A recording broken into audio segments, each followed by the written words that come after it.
Hey everybody, I'm just going to quickly show you guys how to disassemble a regular deadbolt lock. Nothing fancy. You got your plug hull and then a retainer ring in the back holding it in place.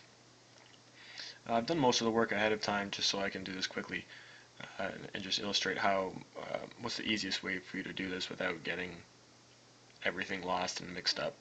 So first you're going to want to remove the retainer ring. Sometimes there's screws holding it in. Whatever's keeping it from moving, you're going to want to remove that retainer ring. Just set it aside. Now, what you got to make sure you hold the plug in place, because what you're going to do is you're going to take your key, you're going to stick it in keyway, rotate it slightly, and that's just so you can free the keyway. Otherwise, it won't come out, right? Our goal is to change out, or is to remove all the pins. So what you're going to do is take that out once it's rotated. My key, you can take that out, leave it in, whatever, doesn't matter. Then what you're going to want to do is find an object of similar size to the plug. I'm using like an oily thing I found from my razor. I was using a AA battery on an earlier lock. Batteries are good ones, but find something that fits. Take that object and just follow through, making sure that this is kept upright and you don't lose the pins that are in there. You might even want to cover that up so you don't lose those. Set this aside for now. We're done with that. What you want to do is take out each pin one at a time, put it in your hand and set them aside like I have here, in order.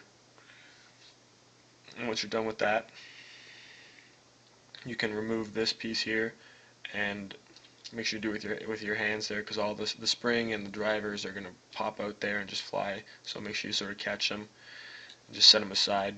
Some are different lengths, different spring tensions, depending on the type of lock you're doing. So just set them aside in order. Now you're ready to just put them back in. Take that guiding object, put it in there. Remove the top piece here that's covering up these holes.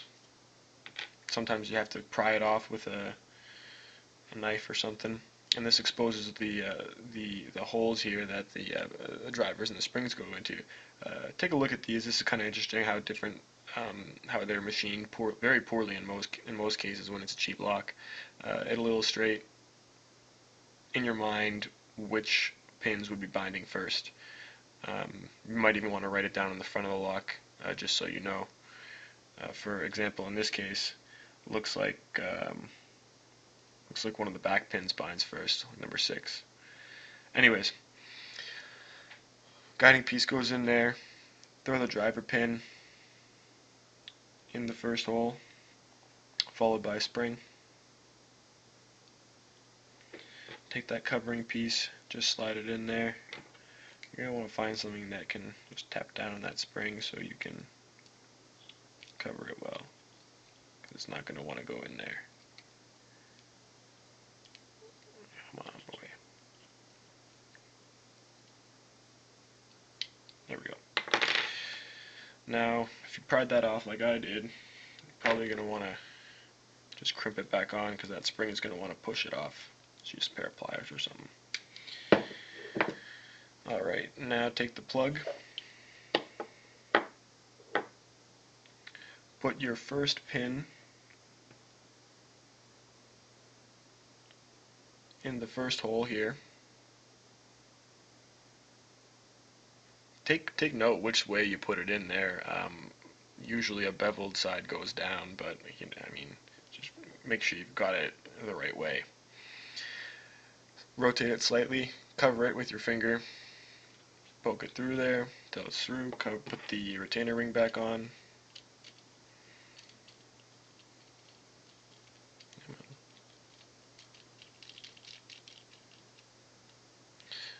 Now your lock's ready to be picked. You can just rotate it. You should be able to, did you hear that click? You should be able to hear a click, and then it's not going to move much. It's going to be pretty easy to pick. I'm just going to use my half diamond here and just illustrate for you. You should be able to just lift it up quickly and turn it. The point here is to just learn what the spring pressure is like, what it feels like. Just get to know what the lock is doing, and you're going to want to put in 2 pins or 3 pins pretty quickly. You just repeat the same process until you've got all 5 pins back in and you know what you're doing. Happy pickings.